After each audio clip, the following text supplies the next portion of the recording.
بشيرا ونذيرا وداعيا إلى الله بإذنه وسراجا منيرا أما بعد فأعوذ بالله من الشيطان الرجيم بسم الله الرحمن الرحيم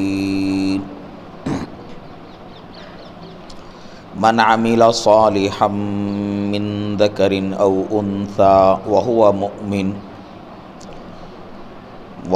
مؤمن فلنحيينه حياة طيبة ولنجزينهم أحسن الذي كانوا يعملون سبحان ربك رب العزة عما يصفون وسلام على المرسلين والحمد لله رب العالمين اللهم صل على سيدنا محمد وعلى آل سيدنا محمد وبارك وسلم اللهم صل على سيدنا محمد وعلى آل سيدنا محمد وبارك وسلم اللهم صل على سيدنا محمد وعلى آل سيدنا محمد وبارك وسلم۔ قابل احترام معزز خواتین اسلام اور عزیز مائیں بہنیں، اللہ تبارک و تعالیٰ کا بہت بڑا کرم اور احسان ہوا کہ اللہ تعالیٰ نے ایک دینی اجتماع میں شرکت کرنے کی ہمیں توفیق عطا فرمائی۔ دین کی باتیں اور خدا و رسول کی باتیں بار بار سنتے رہیں گے تو ہمارے اندر دین پر عمل کرنے کا جذبہ پیدا ہوگا۔ مردوں کو عام طور پر جمعے کی نماز کے موقع پر دین کی باتیں سننے کے مواقع آتے رہتے ہیں، لیکن عورتوں کو دین کی باتیں سننے کا موقع بہت کم آتا ہے۔ اس لیے ایسے اجتماعات جو خواتین کے لیے منعقد کیے جاتے ہیں، ان اجتماعات کو غنیمت جاننا چاہیے۔ اور معزز خواتین، اصل بات شروع کرنے سے پہلے میں یہ بات واضح کر دینا چاہتا ہوں کہ دین کی جو بات بھی آدمی سنے، کسی دینی اجتماع میں شریک ہو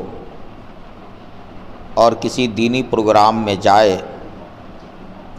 تو چند آداب کو پیش نظر رکھنا ضروری ہے۔ دین کی باتیں سننے کے کچھ آداب ہیں۔ سب سے پہلا ادب یہ ہے کہ آدمی کو دین کی طلب لے کر سننا چاہیے، یعنی ہمارے دل میں یہ بات ہو کہ دین کی جو بات سنائی جا رہی ہے میں اس کی محتاج ہوں، یہ میری ضرورت ہے، اسی میں میری کامیابی ہے، اسی سے میری دنیا سنورتی ہے اور اسی سے میری آخرت سنورتی ہے۔ جب بھی ہم دین کی باتیں سنیں، دل میں طلب لے کر سنیں، دین کی طلب لے کر سنیں۔ اللہ تعالیٰ کا دستور اور نظام ہے کہ اللہ پاک طلب کے اعتبار سے توفیق عطا فرماتے ہیں۔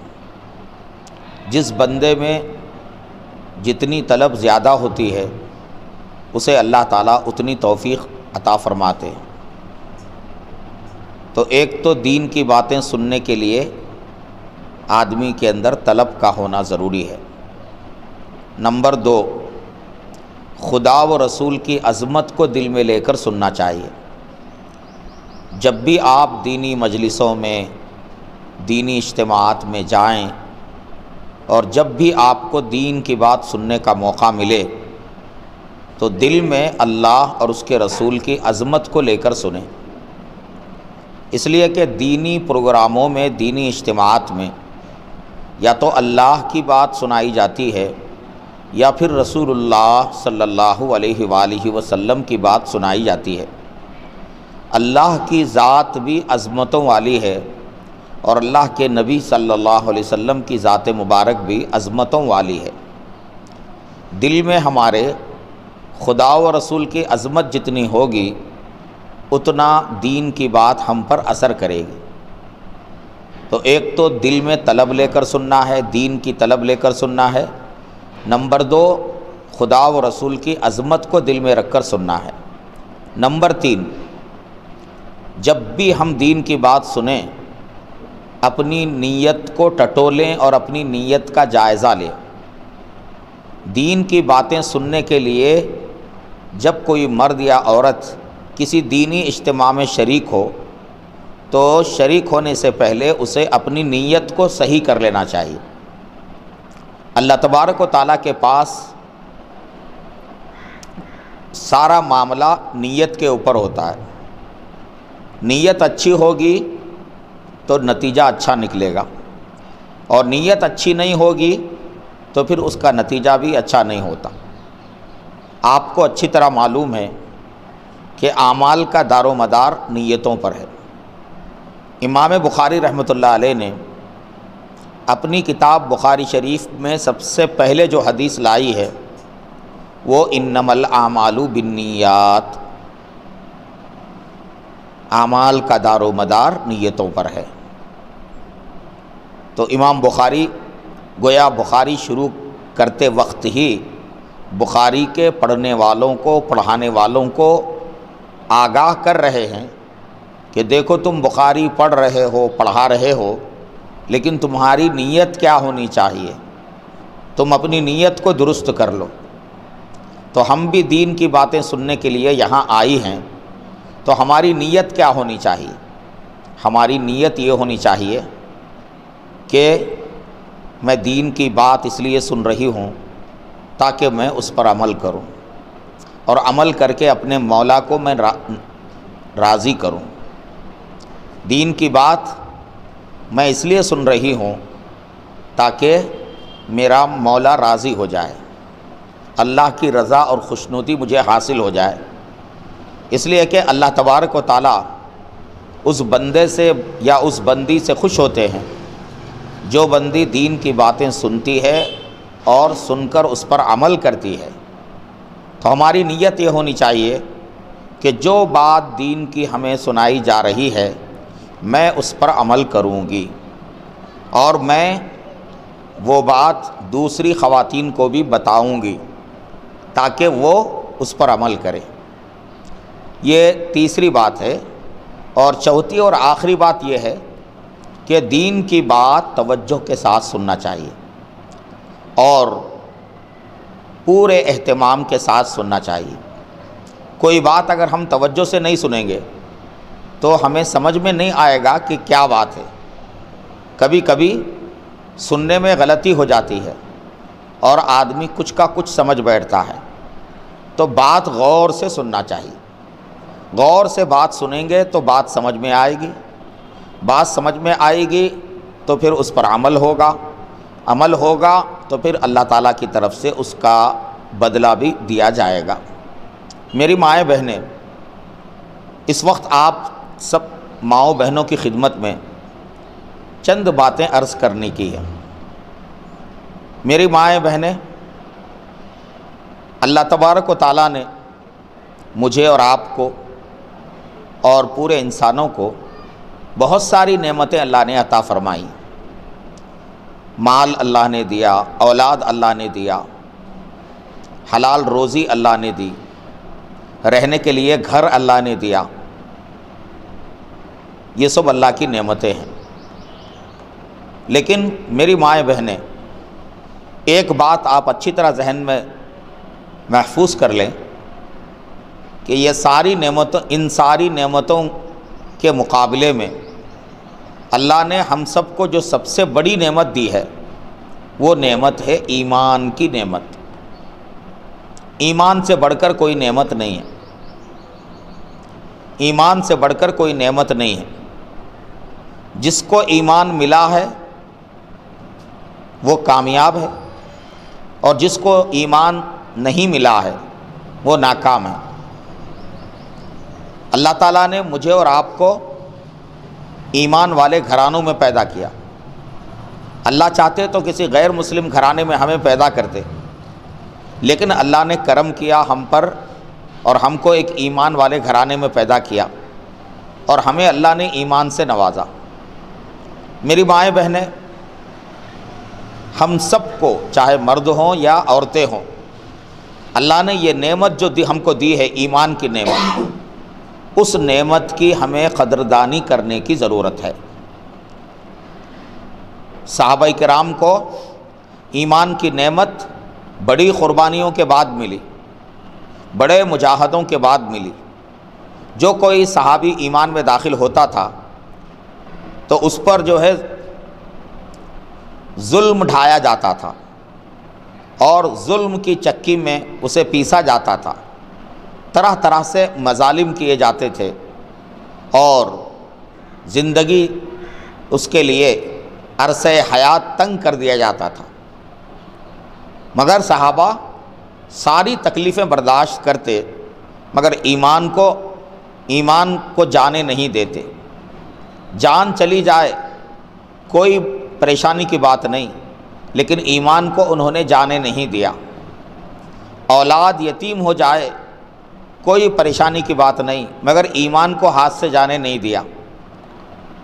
بیوی جو ہے بیوی سے محرومی ہو جائے کوئی پریشانی کی بات نہیں، مگر ایمان نہ جائے۔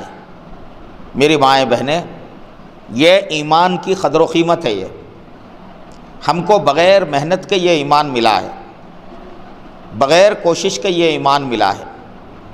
اب یہ ایمان جو ملا ہے، اگر ہم اس کی قدردانی کریں گے اور اس کی حفاظت کریں گے تو مرتے دم تک یہ ایمان ہمارے پاس باقی رہے گا۔ اور اگر ہم ایمان کی ناقدری کریں گے، ایمان کی ناقدری کیا ہے؟ ایمان کی ناقدری یہ ہے کہ ایمان کے تقاضوں پر عمل نہ کیا جائے۔ ایمان کے تقاضے کیا ہیں؟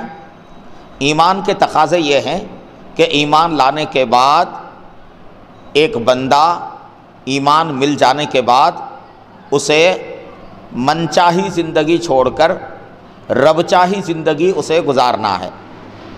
ایمان لانے کا مطلب کیا ہے؟ ایمان لانے کا مطلب یہ ہے کہ اب میں لا الہ الا اللہ محمد الرسول اللہ کے تقاضوں پر چلوں گا۔ لا الہ الا اللہ کا مطلب کیا ہے؟ کہ اللہ کے سوا کوئی عبادت کے لائق نہیں ہے۔ اتنا ہی مطلب نہیں ہے۔ لا الہ الا اللہ کے معنی لا حاکم الا اللہ، اللہ کے سوا کوئی حاکم نہیں ہے۔ لا خالق الا اللہ، اللہ کے سوا کوئی خالق نہیں ہے۔ لا رب الا اللہ، اللہ کے سوا کوئی پالنہار نہیں ہے۔ اور اسی طرح سے میری مائیں بہنیں، ایمان کے تقاضوں میں یہ بات داخل ہے کہ آدمی خدا اور اس کے رسول صلی اللہ علیہ وسلم کے احکام پر عمل پیرا ہو جائے۔ ایمان لانے کا مطلب یہ ہے کہ ایمان لانے والا بندہ اپنے آپ کو خدا و رسول کے حوالے کر دیتا ہے کہ اب میں جی میں جیسا آیا ویسا نہیں کروں گا، بلکہ جو خدا کا حکم ہے اور جو رسول کا طریقہ ہے اس کے مطابق میں چلوں گا۔ تو میری مائیں بہنیں، اگر ہم ایمان کے تقاضوں پر چلتے رہیں گے تو ہمارا ایمان بچے گا، اور ہم دنیا سے ایمان بچا کر جا سکیں گے۔ اور اگر ہم نے ایمان تو ہمارے پاس ہے، لیکن ہم نے ایمان کے تقاضوں کو پورا نہیں کیا، یعنی ایمان رہنے کے بعد نہ ہمیں اللہ کے حکموں کا پاس و لحاظ ہے، نہ نبی کے طریقوں کا پاس و لحاظ ہے، نہ نماز کی پابندی ہے، اور نہ اللہ کے فرائض و واجبات کی پابندی ہے، بس جی میں جیسا آیا ویسا ہم زندگی گزار رہے ہوں، قدم قدم پر اللہ کی نافرمانی کرتے جا رہے ہوں اور اللہ کے حکموں کو توڑتے جا رہے ہوں، جتنے گناہ ہیں بڑے بڑے گناہ، ہر گناہ میں مبتلا ہوتے جا رہے ہوں، تو جب ہماری زندگی ایسی ہوگی تو یاد رکھیں کہ ہمارے اندر جو ایمان ہے وہ ایمان محفوظ نہیں رہ سکے گا۔ ہماری گناہوں کی زندگی کی وجہ سے اور ایمان کے تقاضوں کے خلاف چلنے کی وجہ سے ایک وقت ایسا آئے گا کہ ہمارے اندرون سے ایمان ختم ہو جائے گا اور ہم دنیا سے اس حال میں جائیں گے کہ ہمارے پاس ایمان نہیں بچے گا۔ تو اس لیے میری مائیں بہنیں، ایمان میں مضبوط ہونا ہے۔ اللہ نے ہمیں ایمان والا بنا دیا ہے، اب ہم کو کیا کرنا ہے؟ ایمان کی حفاظت کرنا ہے، اور ایمان کی حفاظت ہوتی ہے ایمان کے تقاضوں پر چلنے سے۔ ہم جتنا ایمان کے تقاضوں پر چلیں گے، ایمان کے تقاضے یعنی اللہ اور اس کے رسول کے احکام، اللہ اور اس کے رسول نے جن باتوں کا حکم دیا ہے ان باتوں پر چلنا یہ ایمان کا تقاضا ہے۔ تو میری مائیں بہنیں، ہم اس کی بہت زیادہ فکر کریں۔ ہماری زندگی جو ہے ایمان کے تقاضوں کے مطابق ڈھلنا چاہیے۔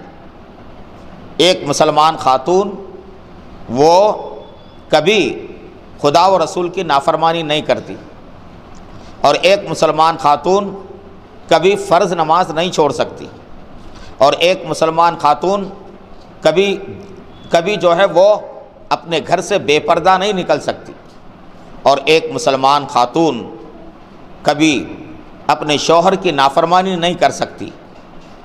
تو میری معزز مائیں بہنیں، ایمان کے تقاضوں پر ہم جتنا عمل کریں گے ہمارا ایمان اتنا محفوظ رہے گا، اور پھر یہ ایمان ہمیں آخرت میں کام آئے گا اور جنت میں ہمارا داخلہ دلوائے گا۔ پہلی بات یہ ہے جو آپ کی خدمت میں پیش کی گئی ہے۔ اس کے بعد دوسری بات میری ماؤں بہنوں سے یہ عرض کرنے کی ہے، دیکھو جس بندی میں اللہ کا دین کامل طریقے پر ہوگا تو وہ بندہ یا وہ بندی نبی کریم صلی اللہ علیہ وسلم کی سنتوں پر عمل کرے گی، اور صحیح بات کیا ہے معلوم کر کے اس پر عمل کرے گی، اور جو بندہ یا جو بندی سنتوں کی پابندی کرتی ہے تو اس کی برکت سے اللہ تعالیٰ اس بندی کو اور اس بندے کو بدعات، خرافات، رسومات سے بچا لیتے ہیں۔ میری مائیں بہنیں، یاد رکھو اصل دین وہ ہے جو اللہ کے نبی نے ہمیں بتلایا ہے، اور جو بات اللہ کے نبی نے ہمیں نہیں بتلائی ہے لیکن ہم اپنے طور پر اس کو گڑھ رہے ہیں اور اپنے طور پر اس کو ہم نے بنا لیا ہے، تو یاد رکھو اس کو بدعت کہتے ہیں، اور بدعت بڑا سنگین گناہ ہے۔ بدعت کوئی معمولی گناہ نہیں ہے، کوئی چیز دین کے اندر عبادت نہیں ہے مگر ہم کیا کر رہے ہیں، اس کو عبادت سمجھ کر رہے ہیں، تو یہ بدعت کہلاتی ہے۔ یہ بدعت اتنا جو ہے سنگین گناہ ہے کہ اللہ کے نبی صلی اللہ علیہ وسلم نے یہاں تک فرمایا کہ من وقر صاحب بدعت فقد اعان علی ہدم الاسلام، جو کسی بدعتی کی تعظیم و توقیر کرتا ہے اس نے دراصل اسلام کو ڈھانے میں مدد کیا۔ تو اندازہ لگائیے کہ بدعتی کی تعظیم کرنا اتنا بڑا گناہ ہے کہ اس کے بارے میں اللہ کے نبی فرماتے ہیں کہ ایسے بندے نے دین کو منہدم کرنے میں مدد کیا۔ تو میری مائیں بہنیں، بدعات سے ہمیں بچنا ہے۔ مردوں کے مقابلے میں عورتوں کے معاشرے میں بدعات بہت زیادہ ہوتی ہیں۔ عام طور پر عورتیں عقیدے کے اندر بھی کمزور ہوتی ہیں اور غیر غلط جو ہے نا باتوں کو ذہن میں بٹھائی ہوتی ہیں، جیسے سفر کے مہینے کو منحوس سمجھنے کا مسئلہ ہے، اور اسی طرح سے خاص دنوں میں جو ہے شادی نہیں کرنا، سفر میں شادی نہیں کرنا، محرم میں شادی نہیں کرنا، یہ عورتوں میں اس قسم کی باتیں بہت زیادہ ہوتی ہیں۔ عورتیں عقیدے کے اندر کمزور ہوتی ہیں، یہ ان کے لیے بڑے دکھ کی بات ہے۔ صحابہ جیسا ہمارا عقیدہ ہونا چاہیے۔ صحابہ کا کیا حال تھا؟ بس اللہ کو سب کچھ سمجھتے تھے اور نفع اور ضرر صرف اور صرف اللہ کے ہاتھ میں سمجھتے تھے۔ لا نافع الا اللہ، اللہ کے علاوہ کوئی نفع پہنچانے والا نہیں ہے۔ ولا ضار الا اللہ، اور اللہ کے علاوہ کوئی نقصان پہنچانے والا نہیں ہے۔ تو میری مائیں بہنیں، ہمارا بدعات و خرافات سے دور کا بھی ہمارا تعلق نہیں ہونا چاہیے۔ گھروں کے اندر بہت سی عورتیں بدعتیں کرتی ہیں۔ رجب کا مہینہ آ گیا، رجب کنڈے کے نام سے بدعت کی جاتی ہے، اور رجب کے مہینے کے اندر رجب کی پہلی جمعرات کو کچھ لوگ جو ہے نا رجب کی پہلی جمعرات کو کچھ لوگ مغرب اور عشاء کے درمیان خاص قسم کی نماز ادا کرتے ہیں، اور یہ سمجھتے ہیں کہ یہ نماز جو ہے نا یعنی 2 رکعت کر کے 12 رکعتیں نماز، اور ہر رکعت میں سورہ فاتحہ کے بعد 3 مرتبہ سورہ قدر اور 12 مرتبہ سورہ اخلاص پڑھنا، اور اس طرح سے 12 رکعتیں مکمل کرنے کو بہت بڑی عبادت سمجھتے ہیں۔ یاد رکھو، ایسی کوئی نماز اللہ کے نبی نے ہمیں نہیں بتلائی ہے رجب کے مہینے کے لیے۔ رجب کا مہینہ، رجب کے مہینے کے تعلق سے ایک بات تو یہ ہے کہ رجب کا مہینہ یہ محترم مہینوں میں سے ہے، جن مہینوں کو اللہ نے محترم بنایا ہے۔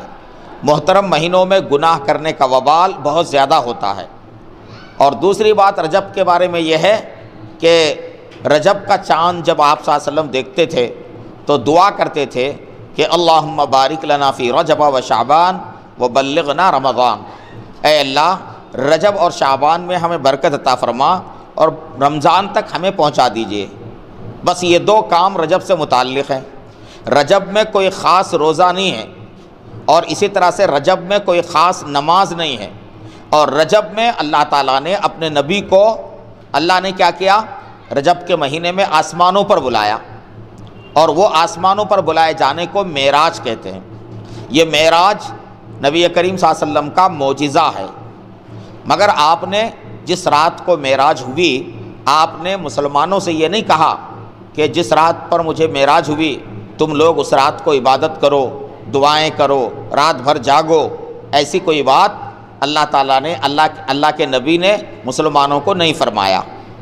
رجب معراج کے بعد خود نبی صلی اللہ علیہ وسلم 10 سال سے زائد عرصے تک دنیا میں رہے، کبھی آپ نے معراج کی تاریخ جب آئی تو آپ نے خاص عبادتوں کا، جاگنے کا اہتمام نہیں کیا۔ تو میری مائیں بہنیں، جس رات کو اللہ کے نبی کو معراج ہوئی اس رات کو عبادت کرنا، نمازیں پڑھتے رہنا، دعائیں کرتے رہنا، یہ کرنا جو ہے یہ بھی بدعت ہے، یہ بھی بدعت ہے، اس لیے کہ نبی صلی اللہ علیہ وسلم سے ایسا کرنا ثابت نہیں ہے۔ ہاں، شب قدر جو کہ رمضان کے آخری عشرے کی طاق راتوں میں ہوتی ہے، شب قدر میں جاگنا، عبادت کرنا، دعائیں کرنا اور اللہ تبارک و تعالیٰ سے سچی توبہ کرنا، یہ ساری چیزیں شب قدر میں کرنے کا حکم ہے۔ اور شب برات کے اندر بھی یہ عبادتیں کی جا سکتی ہیں، لیکن شب معراج یہ عبادت کی رات نہیں ہے۔ بس آپ صلی اللہ علیہ وسلم کو اس رات کو معراج عطا ہوئی اور معراج سے سرفراز فرمایا گیا۔ علماء اکرام مسجدوں میں معراج سے متعلق بیانات کرتے ہیں کہ اللہ تعالیٰ نے کیسے جو ہے اپنے نبی صلی اللہ علیہ وسلم کو معراج پر بلایا اور اس کی تفصیلات کیا ہیں۔ تو بہرحال دوسری بات یہ عرض کرنے کی ہے کہ ہم اپنے آپ کو بدعات، خرافات، رسومات سے محفوظ رکھیں۔ شادی بیاہ کے رسومات بہت سارے ہمارے معاشرے میں سانچک کے عنوان سے، بارات کے عنوان سے اور پتہ نہیں کیا کیا چیزیں ہیں، ان سب کا کوئی دین سے تعلق نہیں ہے، کوئی دین سے تعلق نہیں ہے۔ یہ ساری چیزیں گڑھ لی گئی ہیں اور ان کو جو ہے نا لوگوں نے بنا لیا ہے، اور بنا کر اس کو لوگ کیا ہے دین سمجھنے لگے ہیں۔ تو اس لیے میری مائیں بہنیں، آپ سب جو ہے اس کا عہد کریں کہ ہم کسی بھی صورت میں رسومات میں نہیں پڑیں گے، غیر شرعی کاموں میں نہیں پڑیں گے، اور جن چیزوں کا دین میں کوئی اصل دین، جن چیزوں کی دین میں کوئی اصل نہیں ہے ہم ان کو دین سمجھ کر عمل نہیں کریں گے، بدعات سے اپنے آپ کو دور رہیں گے، بدعات سے اپنے آپ کو دور رہیں گے۔ یہ عزم اور ارادہ کر لیں، اپنے گھروں کو بدعتوں سے پاک کر لیں اور اپنے عقیدوں کو صحیح اور درست کر لیں، تو اس سے بڑھ کر کوئی بات نہیں ہے۔ یہ دوسری بات ہے۔ تیسری بات آپ سب ماؤں بہنوں کی خدمت میں یہ ہے کہ میری مائیں بہنیں یاد رکھو، ہماری اور پوری انسانیت کی کامیابی اللہ کے دین پر چلنے میں ہے۔ آج کے دور میں ہر انسان سکون چاہتا ہے، لیکن لوگوں کو سکون نہیں مل رہا ہے۔ تو میری مائیں بہنیں، سکون کیسے ملے گا؟ مرد ہو یا عورت، دنیا میں سکون اسے ملے گا جو اللہ کے دین پر چلے گا۔ اللہ نے سکون، زندگی کا سکون اپنے دین پر چلنے میں رکھا ہے، اور جو آدمی دین پر نہیں چلے گا اسے نہ مال و دولت سے سکون مل سکتا ہے، نہ عہدے اور منصب سے سکون مل سکتا ہے، نہ ساز و سامان سے سکون مل سکتا ہے۔ سکون اللہ نے اپنے دین پر چلنے میں رکھا ہے۔ عورتوں کا سکون بھی اللہ کے دین پر چلنے میں ہے، مردوں کا سکون بھی اللہ کے دین پر چلنے میں ہے۔ عورتیں اگر دین چھوڑیں گی تو ان کا سکون غارت ہوگا، مرد اگر دین چھوڑیں گے تو ان کا سکون غارت ہوگا۔ میری مائیں بہنیں، آج ہماری زندگیوں میں سکون اس لیے ختم ہوا، اور آج ہم میں کا ہر شخص پریشان اس لیے نظر آ رہا ہے کہ اس نے دین کو چھوڑ دیا۔ اللہ کا دین زندگی کے تمام شعبوں سے متعلق ہے، یعنی صرف نماز پڑھ لینا دین نہیں ہے، بلکہ ہمارا ہر کام خدا کے حکم اور نبی کے طریقے کے مطابق ہونا چاہیے۔ مثال کے طور پر ہماری زندگی کا ایک اہم حصہ نکاح اور شادی ہے۔ اب نکاح اور شادی میں اللہ اور اس کے رسول نے جو بتایا ہے اس پر ہمیں عمل کرنا ہے۔ نکاح کسے کہتے ہیں؟ دو گواہوں کی موجودگی میں ایجاب و قبول کروانے کا نام نکاح ہے۔ نکاح کو اللہ اور اس کے رسول نے آسان کر دیا ہے، اور نکاح کے اندر کو جو بھی مالی خرچہ ہے، سارا مالی خرچہ نکاح میں اور لڑکے والوں پر ڈالا گیا ہے۔ لڑکی والوں پر کوئی مالی خرچہ نہیں ہے۔ ولیمہ لڑکے والوں کو کرنا پڑتا ہے، بچی کے لیے، دلہن کے لیے کپڑوں کا انتظام لڑکے والوں کو کرنا ہے، لڑکی کو مہر دینے کا معاملہ، مہر کی ادائیگی بھی لڑکے والوں پر ہے۔ الغرض جتنے مالی اخراجات ہیں سارے کے سارے لڑکے والوں پر رکھے گئے ہیں، لڑکی والوں پر کوئی مالی خرچہ نہیں ہے۔ لیکن ہم نے کیا کر دیا؟ ہم نے یہ معاملے کو بالکل الٹا کر دیا۔ اب آج کل کیسا ہو رہا ہے؟ سارا مالی خرچہ، مالی بوجھ لڑکی والوں پر ڈالا جا رہا ہے۔ لڑکے والے ہر چیز کا مطالبہ کرتے ہیں، اور ایسا مطالبہ کرنے میں ماؤں کا بڑا دخل ہے۔ گھر میں بچہ چاہتا، بیٹا چاہتا ہے کہ میری شادی ہو اور میں لڑکی والوں سے کچھ نہیں لوں گا۔ بچہ جو ہے نا اس کا اظہار کر رہا ہے، لیکن گھر میں ماں باپ کیا کہتے ہیں؟ خاص طور پر ماں، وہ اصرار کرتی ہے کہ نہیں اتنا تو لینا پڑے گا، یہ تو لینا پڑے گا۔ میری مائیں یاد رکھو، شادی میں لڑکی والوں کی طرف سے مطالبہ کرنا یہ گناہ کبیرہ ہے، اور اس مطالبے کے نتیجے میں جو مال ہمیں ملے وہ حرام مال ہے۔ اس لیے لڑکی والوں سے کسی بھی طرح کا مطالبہ نہیں کرنا ہے، حتیٰ کہ لڑکی والوں سے عقد کے دن کھانے کا بھی مطالبہ نہیں کرنا۔ بعض لوگ کیا کرتے ہیں؟ ہم کچھ نہیں مطالبہ کرتے، بس ہمارے جو ہے نا 1000 آدمی ہوں گے، اور شادی کے دن ان کے لیے شادی خانے میں ذرا معیاری شادی خانہ ہو اور معیاری کھانا ہو۔ اب وہ معیاری شادی خانے اور معیاری کھانے میں کئی لاکھ روپے لڑکی والوں پر جو ہے نا مالی بوجھ آ جاتا ہے۔ یہ سب غلط ہے، ان سب چیزوں سے اپنے آپ کو بچنا ہے۔ اللہ کے دین پر عمل کرنے کا مطلب کیا ہے؟ اس کا مطلب یہ ہے کہ زندگی کے ہر معاملے میں ہمیں اللہ کے دین پر چلنا ہے۔ چاہے شادی بیاہ کا معاملہ ہو، چاہے لین دین کا معاملہ ہو، چاہے خوشی اور غم کی تقریبات کا معاملہ ہو، چاہے ازدواجی اور جو ہے نا میاں بیوی کی جو زندگی ہوتی ہے اس کا معاملہ ہو، ہر زندگی کے ہر معاملے میں ہمیں یہ دیکھنا ہے کہ اللہ کا حکم کیا ہے اور نبی کا طریقہ کیا ہے۔ تو جو مسلمان عورت ہر معاملے میں اللہ کے دین پر چلے گی تو اللہ تعالیٰ اس کو کیا کریں گے؟ سکون کی زندگی عطا کریں گے۔ یہ بات میں خود سے نہیں کہہ رہا ہوں، بلکہ یہ بات قرآن مجید میں اللہ تبارک و تعالیٰ نے فرمائی ہے۔ اللہ تعالیٰ کا فرمان ہے، من عمل صالحا من ذکر او انثى وهو مؤمن فلنحيينه حیاة طیبہ وَلَنَجْزِيَنَّهُمْ أَجْرَهُمْ بِأَحْسَنِ مَا كَانُوا يَعْمَلُونَ۔ اللہ فرماتے ہیں کہ تم میں سے جو کوئی مومن مرد یا مومن عورت نیک عمل کرے گی، یعنی اللہ کے دین پر چلے گی، تو اللہ فرماتے ہیں فَلَنُحْيِيَنَّهُ حَيَاةً طَيِّبَةً، ہم اس کو ایسے دین پر چلنے والے مرد کو اور ایسی دین پر چلنے والی عورت کو ہم سکون کی زندگی عطا کریں گے۔ یہ دنیا کے بارے میں کہا جا رہا کہ ہم ان کو سکون کی زندگی عطا کریں گے، دنیا میں سکون، اور آخرت میں کیا ہوگا؟ وَلَنَجْزِيَنَّهُمْ أَجْرَهُمْ بِأَحْسَنِ مَا كَانُوا يَعْمَلُونَ، کہ ہم ان کو ان کے اعمال کا بدلہ جتنا انہوں نے عمل کیا ہے اس سے زیادہ اچھا بدلہ ہم ان کو دیں گے۔ تو یہ آیت کریمہ سے صاف واضح ہوتا ہے کہ انسان کی زندگی کا سکون نیک عمل کرنے میں اور اللہ و رسول کے حکموں پر چلنے میں اور اللہ کے دین کو بجا لانے میں ہے۔ جو عورت یا جو مرد جتنا اپنی زندگی میں اللہ کا دین لائے گا اسے اتنا کیا ہوگا؟ اتنا اس کی زندگی میں سکون رہے گا۔ تو اس لیے میری مائیں بہنیں، آپ آج ہی ارادہ کر لیں کہ کچھ بھی ہو جائے میں اللہ کا دین نہیں چھوڑوں گی، میں نبی کا طریقہ نہیں چھوڑوں گی، اور میں برابر جو ہے دین پر عمل کرتی رہوں گی۔ یہ تیسری بات ہے۔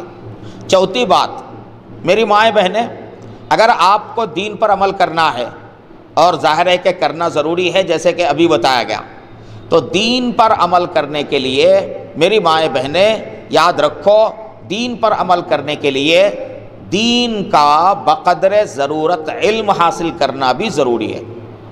جس عورت کو اللہ اور اس کے رسول کے احکام معلوم ہی نہ ہو تو وہ عورت دین پر عمل کیسے کر سکتی ہے؟ دین پر عمل تب ہوگا جب جو ہے نا اللہ اور اس کے رسول کے احکام معلوم ہوں۔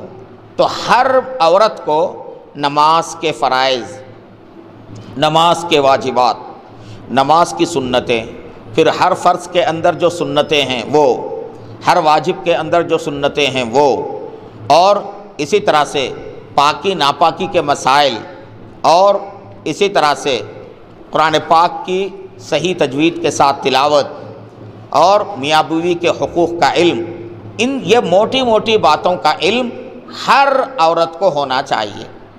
ہر مومن عورت کو معلوم ہونا چاہیے کہ ہمیں اللہ تعالیٰ کے بارے میں کیا عقیدہ رکھنا ہے، اللہ کے رسولوں کے بارے میں ہمارا عقیدہ کیا ہونا چاہیے، اور قیامت کے دن کے بارے میں ہمارا عقیدہ کیا ہونا چاہیے، اللہ کی کتابوں کے بارے میں عقیدہ ہمارا کیا ہونا چاہیے، اور اللہ کے جو ہے نا فرشتوں کے بارے میں ہمارا عقیدہ کیا ہونا چاہیے، آخرت کے بارے میں ہمارا عقیدہ کیا ہونا چاہیے۔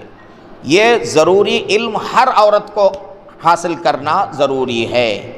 بغیر علم کے ہم دین پر نہیں چل سکتے، بغیر علم کے ہم دین پر نہیں چل سکتے۔ اس لیے اللہ کے نبی صلی اللہ علیہ وسلم نے علم حاصل کرنے کو، دین کا علم حاصل کرنے کو فرض کا درجہ دیا، اور فرمایا طلب العلم فریضۃ علی کل مسلم و مسلمہ، بقدر ضرورت علم دین حاصل کرنا ہر مسلمان مرد اور عورت پر فرض ہے۔ اس لیے میری مائیں بہنیں، آپ میں سے جن کو قرآن پڑھنا نہیں آتا وہ قرآن سیکھنا شروع کر دیں۔ آپ میں سے جن کو جو ہے نا نماز کے بارے میں علم نہیں ہے تو وہ نماز کا علم حاصل کرنا شروع کر دیں۔ آپ میں سے جن کو میاں بیوی کے حقوق کا علم نہیں ہے تو وہ اس کا علم حاصل کرنا شروع کریں۔ آج کے دور میں بہت آسان ہے۔ آج ماشاءاللہ اس شہر کے اندر اور تمام شہروں میں لڑکیوں کے دینی مدارس ہیں، وہاں سے لڑکیاں عالمہ فاضلہ بن کر نکلتی ہیں، ظاہر ہے کہ اگر ہم ان عالمہ فاضلہ بچیوں کے پاس جا کر دین کا ضروری علم حاصل کر لیں تو پھر ہم صحیح معنی میں دین پر عمل کر سکیں گے۔ تو اس لیے آپ سب عورتوں کو یہاں عزم اور ارادہ کر کے جانا ہے کہ کوئی بھی جو ہے نا رکاوٹ ہو، لیکن میں دین کا علم حاصل کر کے رہوں گی، میں دین کا علم سیکھ کر رہوں گی۔ ایک ایک بات کو جاننا اور ایک ایک بات کو جو ہے پر عمل کرنا، یہ ہماری ذمہ داری ہے۔ یہ چوتھی بات ہوئی۔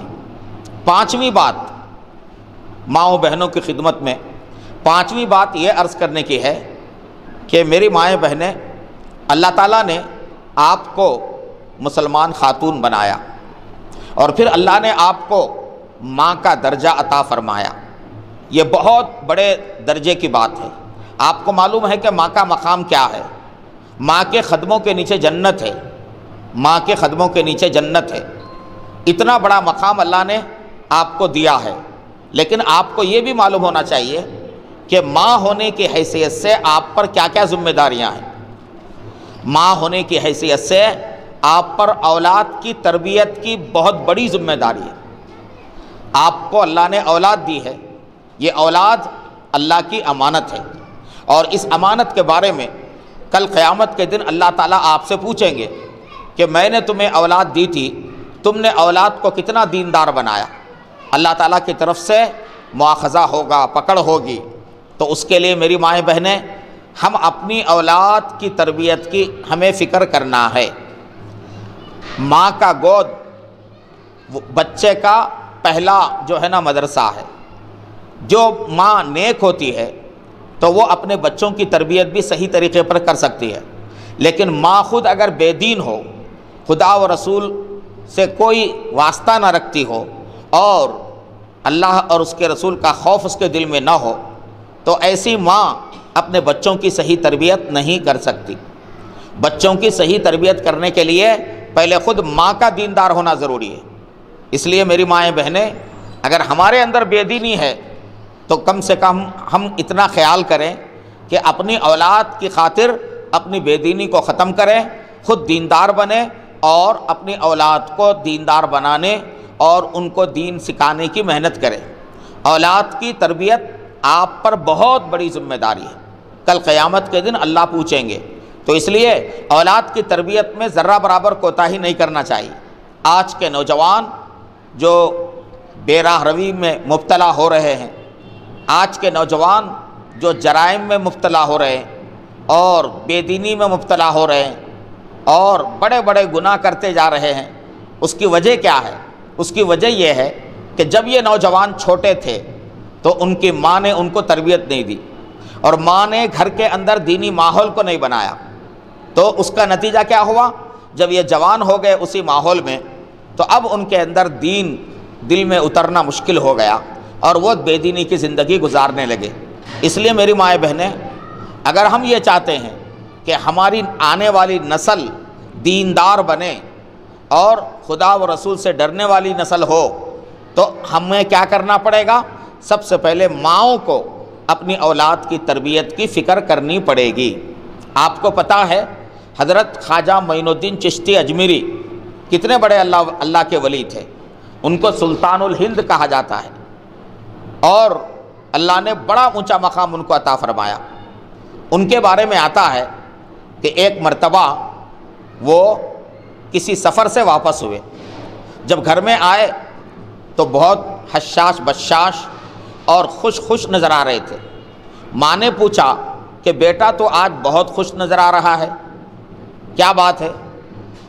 تو حضرت خواجہ معین الدین چشتی اجمیری رحمۃ اللہ علیہ فرمانے لگے کہ امی جان کیا بتاؤں، اس سفر میں میں جس گاؤں میں گیا سارے کے سارے لوگ دین اسلام میں داخل ہوتے گئے، ہزاروں لوگوں نے میرے ہاتھ پر اسلام قبول کر لیا، تو اس کی مجھے خوشی ہے۔ یہ بتایا حضرت خواجہ معین الدین چشتی نے۔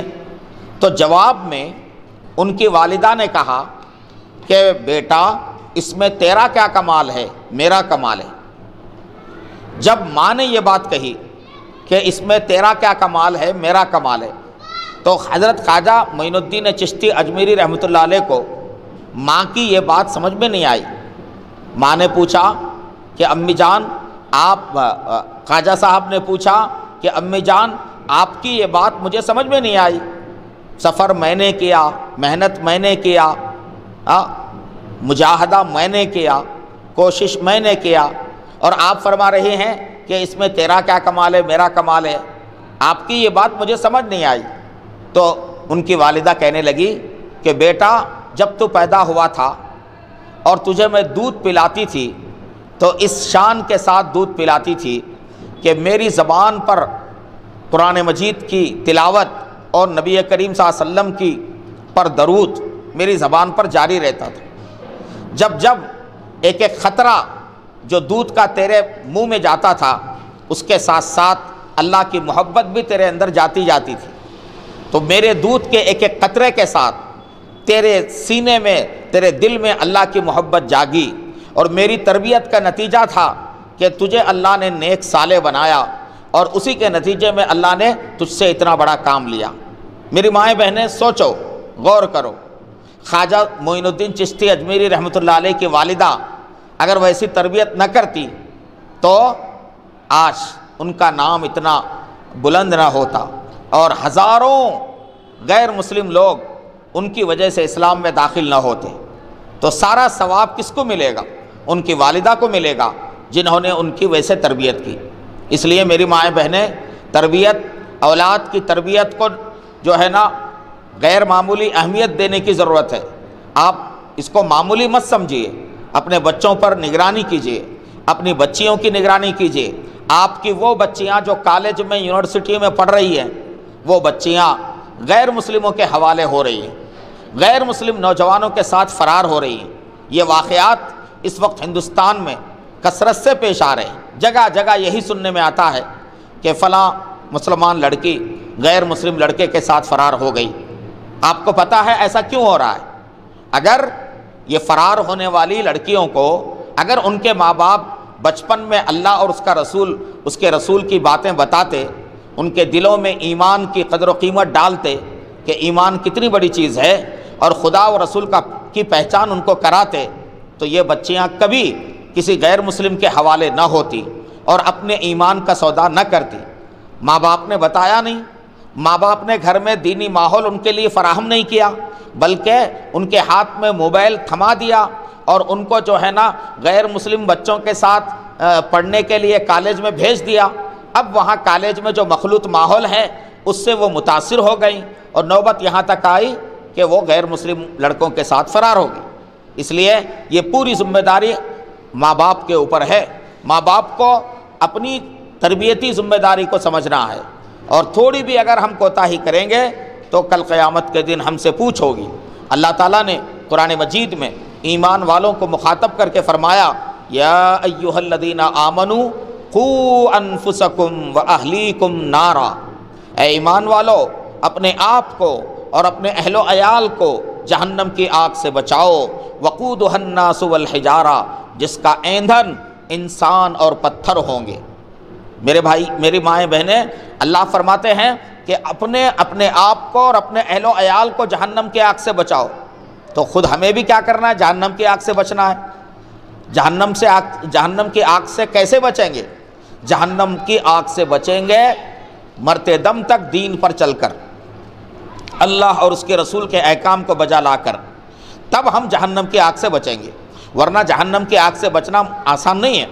تو اس لیے اللہ تبارک و تعالیٰ سے ہم دعا بھی کرتے رہیں، اور اپنے بچوں کی اور اپنی بچیوں کی تربیت کا خیال رکھیں، گھر میں دینی ماحول پیدا کریں اور بے دینی کے ماحول کا خاتمہ کریں، اور اپنے بچیوں کا خاص طور پر بچیوں پر نگرانی رکھیں، غیر ضروری ان کو سیل فون نہ دیں، اور ان کو جو ہے باقاعدہ روزانہ گھر کے اندر تعلیم دیتے رہیں، فضائل کی تعلیم، خدا و رسول کی عظمت ان کو سناتے رہیں، تو انشاءاللہ ثم انشاءاللہ آپ کی بچیوں میں اللہ کی محبت اور اللہ کے رسول کی محبت آئے گی۔ اللہ تعالیٰ آج کے ہمارے اس بیٹھنے کو اور دین کی باتیں کہنے سننے کو اللہ بے حد قبول فرمائے، اور جتنی مائیں بہنیں یہاں آئی ہیں اللہ تعالیٰ ان کے یہاں آنے کو قبول فرمائے، اور ان ساری ماؤں بہنوں سے گزارش ہے کہ علماء کی طرف سے اس قسم کا اجتماع جہاں بھی ہو، شہر کے جس حلقے میں بھی ہو آپ خود بھی آئیں اور اپنے پڑوسیوں میں سے اور رشتہ داروں میں سے جو خواتین ہیں ان کو بھی لانے کی فکر کریں۔ دین کی بات بار بار سنیں گے تو فائدہ ہوگا اور دین پر عمل کرنے کا جذبہ ہوگا، اللہ کے عذاب سے بچنے کا جو ہے ہمارے اندر داعیہ پیدا ہوگا۔ تو میں سمجھتا ہوں کہ آپ تمام خواتین ان باتوں کو آپ نے اچھی طرح سمجھ لیا ہوگا اور ان کو آپ اچھی طرح ذہن میں محفوظ کر لیں کہ یہ 5 باتیں جو ہے اس وقت آپ کو بتائی گئی ہیں کہ ان پر اگر ہم عمل کریں گے تو انشاءاللہ ثم انشاءاللہ ہمیں دنیا میں بھی سکون ملے گا اور ہمیں آخرت میں بھی سکون ملے گا۔ وآخر دعوانا ان الحمد للہ رب العالمین۔ کر دینا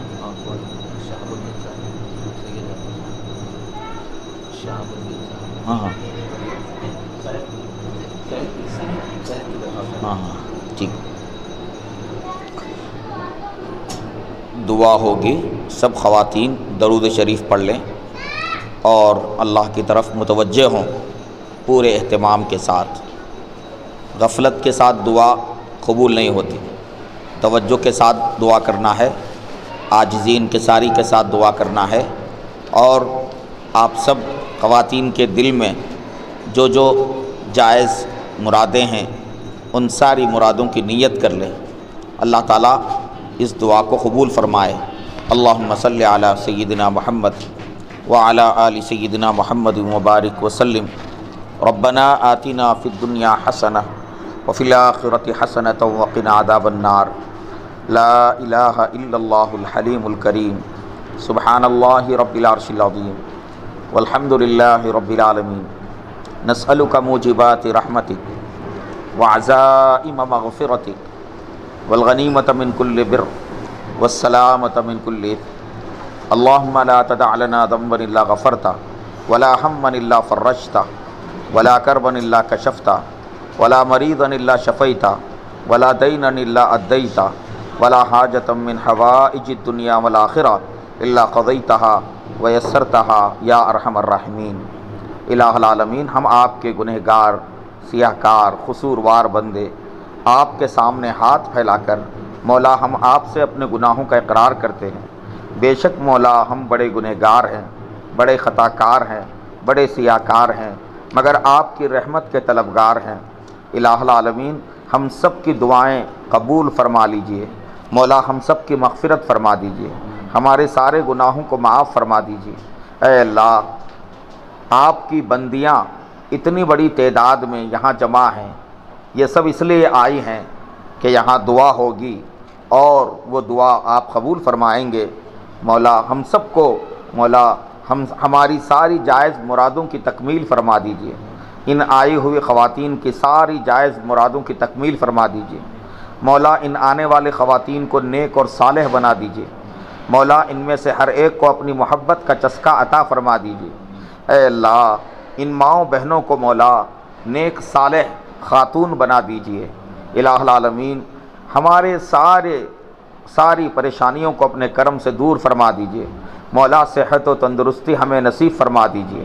اے اللہ، جتنے بیمار مسلمان بیمار ہیں سب کو مولا شفائے کاملہ عاجلہ مستمرہ نصیب فرما۔ آئی ہوئی عورتوں میں سے جو بھی بیمار ہے یا ان کے عزیز و اقارب جو بیمار ہیں، مولا اپنے کرم سے سب کو صحت کاملہ عطا فرما۔ خصوصیت کے ساتھ جناب شہاب الدین صاحب جو بیمار ہیں، مولا ان کو صحت و تندرستی نصیب فرما۔ اے اللہ، ہم سب مولا آپ کے محتاج ہیں، آپ کے کرم کے محتاج ہیں اور آپ کی عنایت کے محتاج ہیں، آپ کی رحمت کے ہم محتاج ہیں۔ مولا آپ ہم پر رحم فرمائیں گے تو ہماری پریشانیاں دور ہوں گی، مولا آپ ہم پر جو ہے عنایت فرمائیں گے تو ہماری حاجتیں پوری ہوں گی۔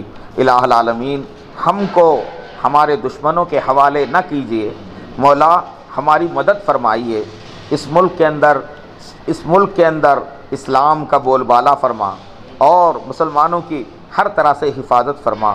الہ العالمین، ہم سب کو مولا مرتے دم تک نیکی کے راستے پر چلنے کی توفیق عطا فرما۔ مولا جتنی مائیں بہنیں آئی ہیں ان سب کو مولا دین میں مضبوطی عطا فرما۔ اے اللہ نمازوں کی پابند بنا اور دین پر عمل کی ان کو توفیق عطا فرما۔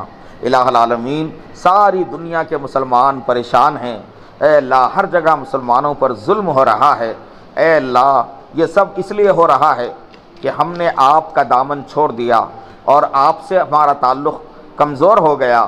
مولا اپنے کرم سے ہمارے اس جرم کو معاف کر دیجئے، مولا ہماری پریشانیوں کو دور فرما دیجئے، مولا ہماری ذلتوں کو عزتوں سے تبدیل کر دیجئے۔ الہ العالمین جو لوگ اولاد سے محروم ہیں مولا ان کو نیک اور صالح اولاد عطا فرمائیے۔ جو لوگ اے اللہ اولاد کی نافرمانی سے پریشان ہیں مولا ان کے اولاد کو نیک اور صالح بنا دیجئے۔ اے کریم پروردگار ہم سب کو اے اللہ جہنم کے عذاب سے بچا لیجئے، خبر کے عذاب سے بچا لیجئے، مرنے کے بعد کے تمام مراحل کو آسان کر دیجئے۔ الہ العالمین اس ملک کے اندر وقفے سے اسلام اور مسلمانوں کے خلاف اے اللہ مہم چلائی جاتی ہے، اے اللہ دین اسلام کے احکام پر جو ہے پابندی لگانے کی کوششیں ہوتی رہتی ہیں۔ اے اللہ حجاب جیسا آپ کا حکم جس میں سراسر انسانوں کی بھلائی ہے آج اس کی مخالفت ہو رہی ہے۔ اے کریم پروردگار ایسے تمام عناصر کو جو آپ کے دین پر پابندی لگانے کا جو ہے مطالبہ کرتے ہیں اے اللہ ان سارے عناصر کا صفایا فرما دیجئے۔ اے اللہ ہماری عدالتوں کو انصاف کرنے کی توفیق عطا کیجئے۔ اے اللہ یہاں کے جو ظالم حکمران ہیں مولا ان کو یا تو ایمان اور ہدایت عطا فرما دیجئے، اور اگر ان کے حق میں ایمان مقدر نہیں ہے تو ان کے ناپاک وجود سے مولا اس ملک کو پاک کر دیجئے۔ اے اللہ یہاں کی جو ہے یہاں کے لوگوں کو ان سے نجات عطا فرما دیجئے، رحم کا، کرم کا، عافیت کا، سہولت کا معاملہ فرمائیے۔ ہمارے عزیز اور اقارب اور رشتہ داروں میں جو مرحوم ہو گئے اے اللہ ان کی مغفرت فرما دیجئے، ان کے درجات کو بلند فرما دیجئے، اور ہمارے ماں باپ میں اور عزیز و اقارب میں جو باحیات ہیں ان کی زندگی میں برکتیں اور عمر میں برکتیں عطا کیجئے۔ اے کریم پروردگار ہم سب کو مولا نیک بنا دیجئے، نیکی کے راستے پر چلا دیجئے، ہمارے قلوب کی اصلاح فرما دیجئے، ہمارے ظاہر کو ہمارے باطن کو منور فرما دیجئے۔ اے کریم پروردگار مرتے دم تک مولا دین پر چلتے رہنے کی توفیق عطا کیجئے، اور اپنے اپنے وقتوں پر جب موت آئے تو کلمے کی موت عطا فرما دیجئے، استقامت نصیب فرما دیجئے، ایمان پر خاتمہ نصیب فرما دیجئے۔ اے اللہ جو کچھ باتیں اس وقت سنائی گئی ہیں مولا ان باتوں پر عمل کی ہمیں توفیق عطا کر دیجئے، ہماری ماؤں بہنوں کو صحیح سمجھ عطا فرما دیجئے۔ اے اللہ جن بھائیوں نے اس نظام